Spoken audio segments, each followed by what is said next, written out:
ánimo de lucro, con el propósito de producir multimedia para educar a los latinos sobre el Islam. Producimos audio y video y nos puede localizar a través de la página www.islaminspanish.org. Encontrará usted audios, videos y el servicio de 24 horas de internet radio. En este momento presentamos la nueva serie del año 2011, en donde haremos un enfoque para la presentación del nuevo estilo de vida, cómo implementar el nuevo estilo de vida llamado Islam. Estamos utilizando las instalaciones de Andalucía Center, el cual es un centro de medios de comunicación social y educativa con base en Houston, Texas, Estados Unidos. En este día tenemos la presentación de una persona que nos va a traer un tema sobre las raíces islámicas de la cultura hispana. Nuestro invitado de hoy es una persona que ha tenido una vinculación con los Estados Unidos porque nació en Nueva York, pero sus padres, sus ancestros son hispanos de Puerto Rico. Ha sido una persona estudiosa del Islam que se preparó no solamente en los conocimientos del Corán, sino también del idioma árabe. Con nosotros se encuentra el señor Daniel Hernández, para nosotros Abdullah Dani Hernández. Bienvenido, nuestro invitado. Muchísimas gracias. En este día, quisiera usted decirnos un poquito de usted mismo para darnos a conocer algo sobre su vida, sus estudios, etcétera. Bueno,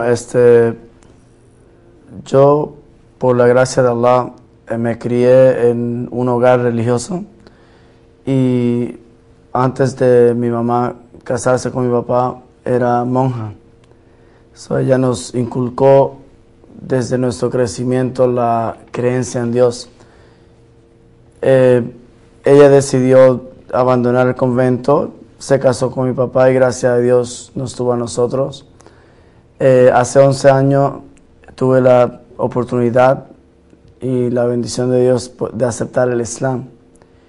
Y a través de aceptar el Islam y descubrir que hay parte de nuestra historia como hispano que es desconocida,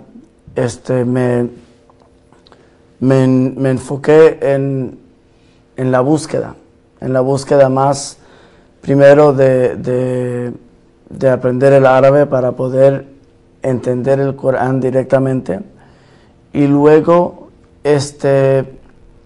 investigar la relación entre el Islam y mi cultura como latino. Y por eso fue que preparé esta presentación que es presentada por el Islam Spanish, raíces islámicas en la cultura latina. Bien, Andalucía Center en este momento está mostrándonos cómo el invitado ha enfocado su vida en el conocimiento de las verdaderas raíces lingüísticas del noble Corán. Estudió, se preparó y hoy tenemos el gusto de conocer el tema las raíces islámicas en la cultura hispana. Es interesante que usted mencionó porque el tema hablando de las raíces islámicas en la cultura latina, que habla del tema Andalucía, y por el destino de Dios estamos grabando este show de televisor en el nuevo centro de Islam Spanish que es Andalucía Center. Okay. Bien, quisiera usted verificar conmigo los 5 puntos con los cuales nos muestra las raíces islámicas en la cultura hispana. ¿Cuál ha sido la expansión del Islam en cuanto al mundo islámico, al mundo hispano, mejor? ¿Cuál ha sido algunas de las contribuciones que el Islam nos ha dejado en nuestra historia de países islámicos. Luego, algunas palabras de origen árabe que tenemos en nuestra lengua, derivadas del idioma árabe. También algunas raíces islámicas en arquitectura y, por qué no, lugares que nos traen a la memoria sus orígenes de la arquitectura musulmana. En este día vamos a tratar el tema raíces islámicas en la cultura latina. Nosotros sabemos que el Islam se ha expandido a nivel mundial. ¿Por qué no nos explica un poco en qué momento el Islam se expandió hacia los países de habla hispana? Como conocemos, el profeta Mohammed, que la paz y bendición de Dios sea con él, falleció en el año 632. Desde el año 632 hasta el año 711, el Islam se expandió por todo el norte de África hasta la península ibérica, España o Andalucía y Portugal. Y como conocemos también que el Islam se expandió hasta China en el año 751. Y miremos en el norte de África, cuando los musulmanes alcanzaron el país de Marruecos. La gente en Andalucía estaban debajo del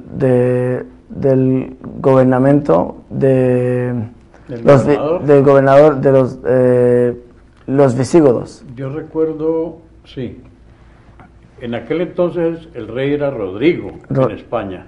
Cierto. Pero ¿quiénes gobernaban exactamente? Los visigodos. Los visigodos. Los visigodos, sí. Y ellos le imponían a la gente su manera de vivir y su creencia. Luego, los visigodos adoptaron el catolicismo. Exactamente. Y mantuvieron esas mismas costumbres. Entonces le imponían a la gente que vivían en la península ibérica a que aceptaran el catolicismo. La gente estaba oprimida y luego cuando escucharon de esa fuerza que venía por el norte de África, que estaban promoviendo la libertad de la religión, ellos sintieron un aliento de alivio. Luego, cuando se acercaron al estrecho de Gibraltar, ahí fue que el líder de los musulmanes llamado Musa ibn Nusair envió a un líder llamado Tariq ibn Ziyad, Tariq el hijo de Ziyad. Tariq y su ejército cuando cruzaron, llegaron a este monte, a esta montaña, que es conocida hoy en día como Gibraltar, ¿cierto? Es un estrecho. Geográficamente separa Europa de África, el estrecho de Gibraltar. El estrecho de Gibraltar, ok. Sí, geográficamente. Y es muy interesante, el nombre de Gibraltar es de origen árabe. Ya. Y está en conjunto con el nombre del líder que llevó a su ejército a este lugar, que es Tariq. Entonces Gibraltar es derivado de Jabal Tariq. Jabal Tariq, Gibraltar. Jabal Tariq, que significa la montaña de Tariq. Permítame recordar cuando los españoles estaban oprimidos por tantos impuestos, su rey, y ellos estaban ya sabiendo que los musulmanes vivían en paz, los judíos con los cristianos y con los musulmanes, ellos le pidieron a los musulmanes que vinieran a ayudarlos para sacudirse de ese yugo. Allí es importante saber esto, porque no fue impuesto el Islam, como dicen, que es que fue impuesto con la espada. Esto fue un acuerdo entre los españoles que le pidieron a los musulmanes que vinieran a España a establecerse. Es allí cuando usted nos menciona que los musulmanes entonces, con Tariq a la cabeza, pasan por el estrecho de Gibraltar y se establecen en España. Cierto.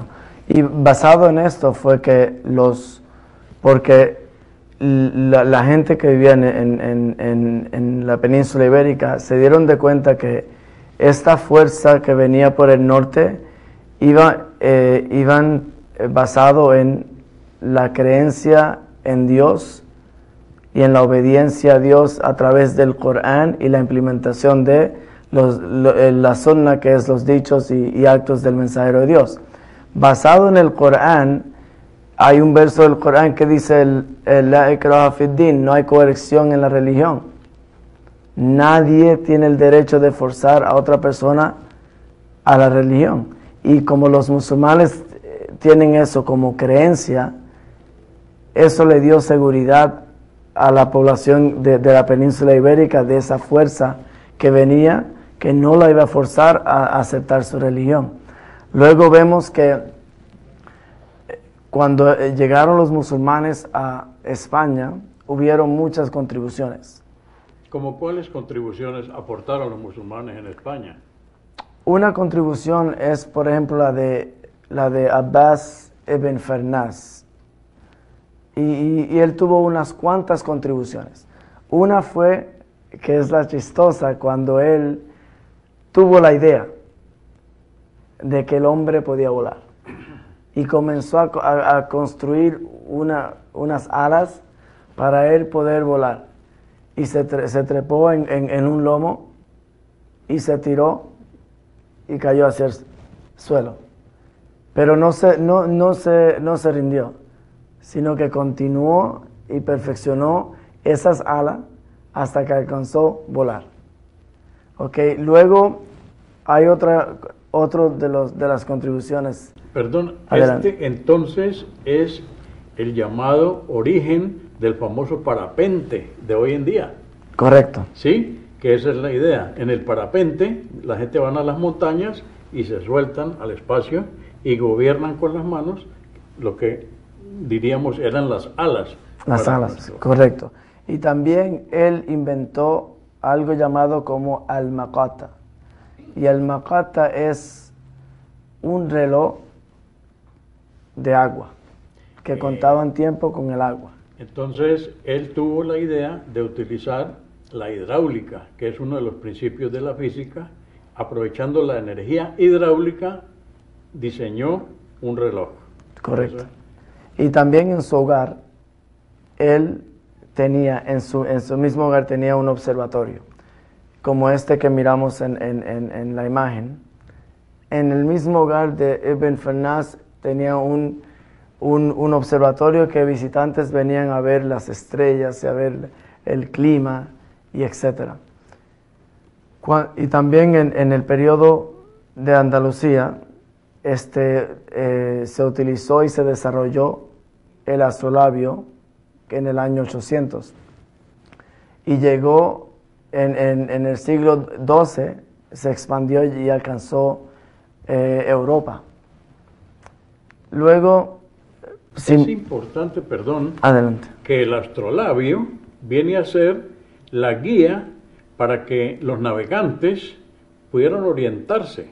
Sin el astrolabio no pudieran saber en qué lugar geográfico se encuentra el barco, por ejemplo en la noche, cuando no se divisa tierra ni nada. Exacto. El astrolabio lo inventaron los musulmanes y esa es una contribución muy importante. Recordemos que cuando Cristóbal Colón es mencionado descubriendo América, los que venían manejando la tripulación de sus carabelas eran musulmanes y conocían el manejo del astrolabio. Una clarificación,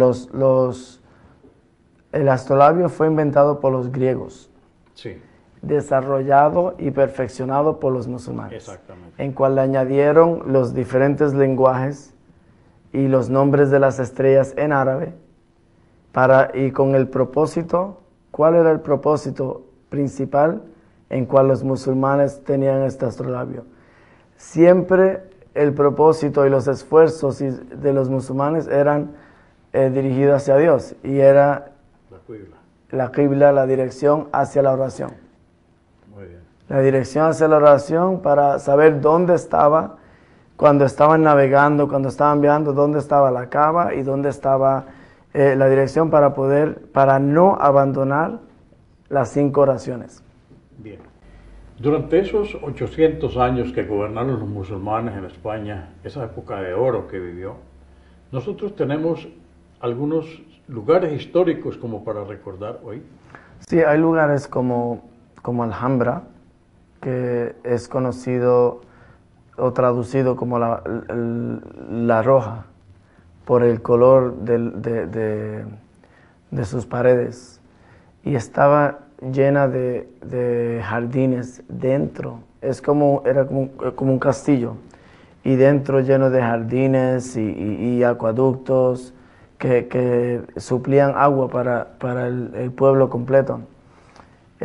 Si vemos en la imagen, esa es una imagen de Alhambra, que está en una montaña altísima y es un lugar hoy en día histórico, un lugar histórico, turístico, y que geométricamente fue construido de una manera que estudian su arquitectura en las universidades de cómo los musulmanes construyeron tal monumento.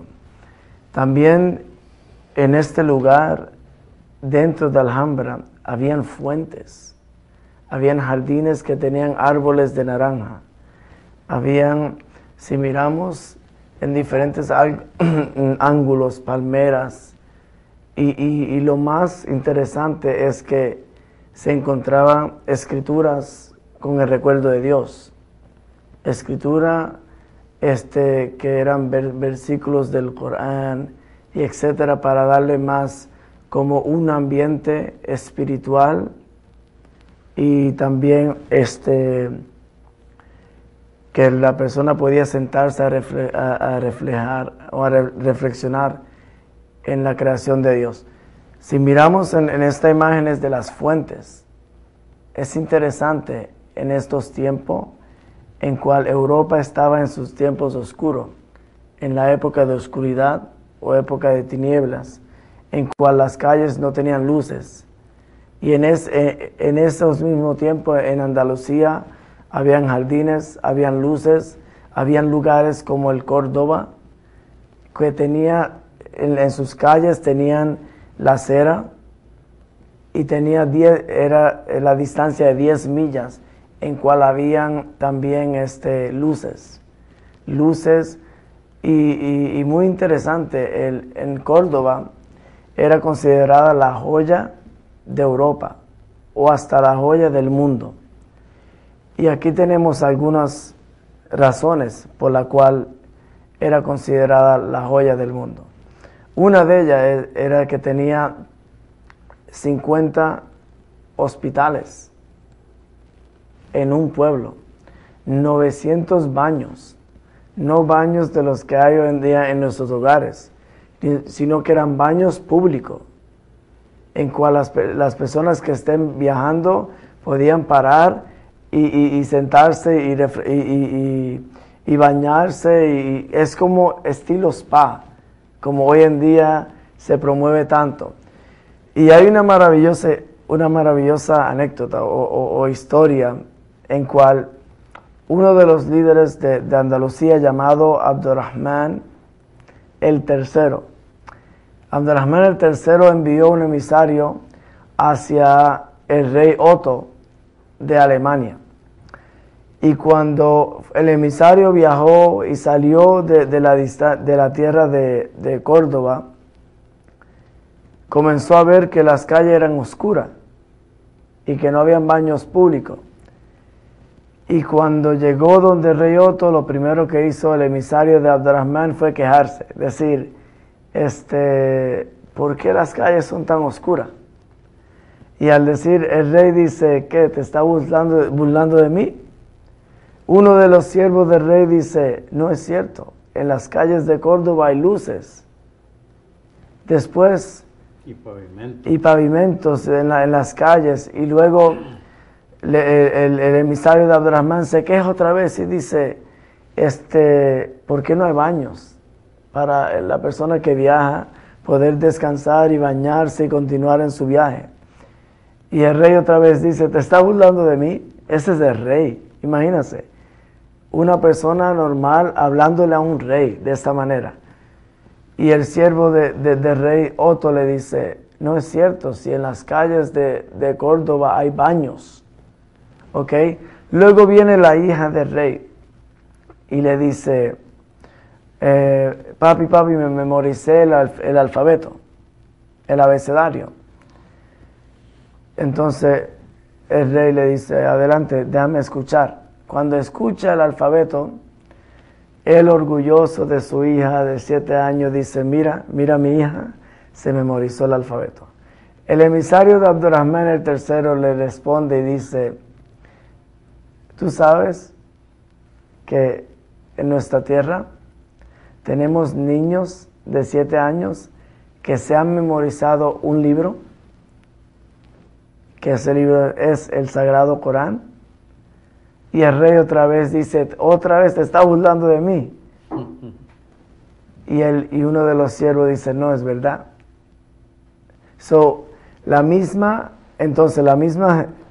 Los mismos siervos del rey Otto estaban dando confirmación y testimonio de la veracidad de lo que estaba diciendo el emisario de Abdurrahman. Yo quería darle un ejemplo de esos 900 baños. No le quería mostrar los 900 baños, sino que le quería mostrar solamente uno. Y ustedes miran y juzgan por su propia cuenta. Este es un ejemplo de un baño en Córdoba que estaba a disposición de cualquier persona, sea musulmán o no musulmán, que utilizaran cuando estuvieran viviendo en el país de Andalucía. Muy interesante porque en el año 713 se escribió un tratado en cual era una ley de que las personas viviendo en Andalucía podían practicar su religión y vivir libremente y utilizar todo lo que estuviera a su disposición en ese país. Y no se le iba a forzar ni imponer las creencias islámicas, sino que tenían que seguir las leyes. Y el Islam y los musulmanes gobernaron en España desde el año 711 hasta el año 1492, que es aproximadamente la época del descubrimiento de América. Casi 800 años, exacto. 800 años, como le llamamos en inglés a América o a Estados Unidos, un melting pot, ¿cierto? Un lugar donde hay muchas culturas viviendo en conjunto y compartiendo ideas y inventos, pero eso ya existía en Andalucía. Sí, usted cuando mencionó los baños, los musulmanes fueron los autores de la palabra cuarentena.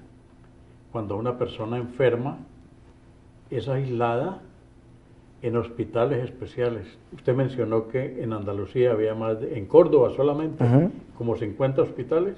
50 hospitales, sí, correcto. Y entonces los musulmanes inventaron o idearon la cuarentena para los enfermos. Eso en los sitios históricos se cumplió. Y esa es una de las cosas que tiene que ver con la salud, muy importante. Wow. Hacia el año 1492 se termina la etapa de los musulmanes en España. Sí, sí se termina porque, primero que nada, entre los mismos musulmanes surgió alguna división, porque la prioridad se puso como secundaria, que es la prioridad en la creencia, en la unicidad de Dios, en la unidad. Cuando se comenzó la división entre raíces, entre yo soy de este lugar, por ejemplo, las personas que eran de origen árabe y otros, hubo entre ellos mismos. Y esa división fue la gran oportunidad para Los Reyes Católicos. entrar y apoderarse de todo el Andalucía. La manera fue de matar a la gente o imponerle aceptar la creencia, el catolicismo como era en esos tiempos. Déjeme preguntarle algo. ¿Qué influencia en el lenguaje nos ha dejado la estadía de los musulmanes en España? Es muy interesante para una persona de origen latino, como nosotros, que tenemos primos o hermanos con nombres que tienen origen árabe. Por ejemplo, yo personalmente me crié con mi primo llamado Omar. ¿Ok? Y Omar es un nombre árabe. Yo conocí a una cliente de la República Dominicana y conocí a dos clientes, muy interesante, el mismo día, amigas. Una se llamaba Fátima y otra Nura. Y Fátima era el nombre de la hija del profeta Mohammed y Nura significa luz, que es uno de los atributos de Dios. Allah es la luz. ¿Ok? Y tenemos aquí, por ejemplo, nombres como Guadalajara, que es un pueblo en México, Wow. que se llama Wad al-Hijara, el Valle de las Piedras. ¿Ok? También tenemos la palabra aceituna, azúcar, pantalón, alcalde, arroz. La palabra azúcar en árabe es azúcar. Pantalón, pantalón. Alcalde, al-qadi, el juez o el que implementa la ley. Alcalde nosotros conocemos como el gobernador también. Y esos son unas cuantas. Hay una persona que escribió o compiló un diccionario de palabras hispanas de origen árabe. Correcto. Este ha sido en realidad un tema muy interesante. Nos permite hacer una revisión de la historia que no nos contaron cuando nosotros estudiamos. ¿Le gustaría participar con nosotros en otro tema, en otro programa como hoy? ¿Seguro? ¿En una semana más le parece bien? Sí, seguro que sí. El señor Abdullah Daniel Hernández ha estado con nosotros. Lo felicitamos por su presentación, también por los conocimientos que usted tiene. Y como hispano nos da gusto presentarlo en este programa de Islam in Spanish. Muchísimas gracias. Muchas أفمن شرح الله صدره للإسلام فهو على نور من ربه فويل للقاسية قلوبهم من ذكر الله